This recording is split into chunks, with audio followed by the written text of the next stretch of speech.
Dan Morales, and I wanted to shoot a quick video. I wanted to talk about the difference between locking in an interest rate and floating an interest rate.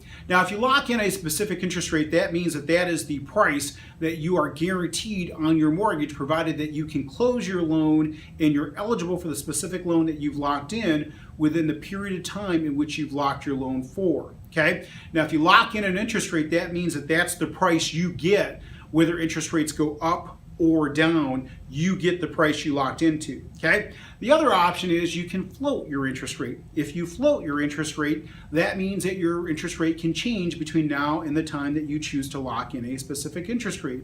The challenge with floating an interest rate is interest rates can move up from the point where you started your mortgage application.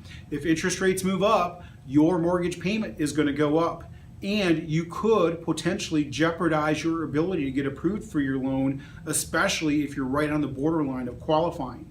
Now, if interest rates move down, you can take advantage of the lower interest rate because you floated your interest rate and rates floated down, which means your monthly payment could be better in the end. Now, that is a risk. You should understand that that's, if you will, a knife that cuts both ways. You could win, you could lose, but that is a risk that you are taking if you don't lock in a specific interest rate.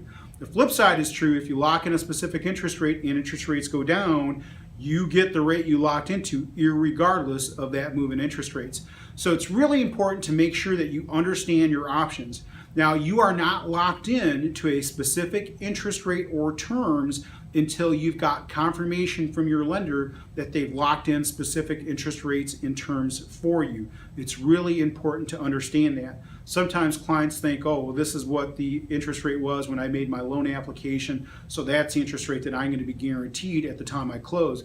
That is not the case. So it's super important that you get written confirmation from us that your interest rate has been locked in, because then you know exactly what your rate's locked in for and the terms in which it's locked in for how long it's locked.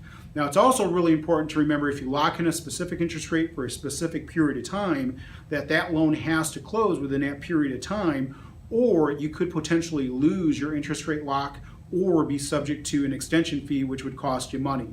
So if you have questions in regards to mortgage, that's just a quick explanation of the difference between locking in a specific interest rate versus floating an interest rate. But if you have questions or concerns in regards to the mortgage process, feel free to reach out. Again, my name is Dan Morales. You can reach me online at danmorales.com. That's DANMORALEZ.com, or 616-931-4629. We're always here to answer your questions or concerns. Can't necessarily predict where interest rates are going to go, but we can definitely give you some information as far as the most recent trends and the risk you would be taking, if you will, in locking in versus floating your interest rate. Thanks for watching. Feel free to share the video.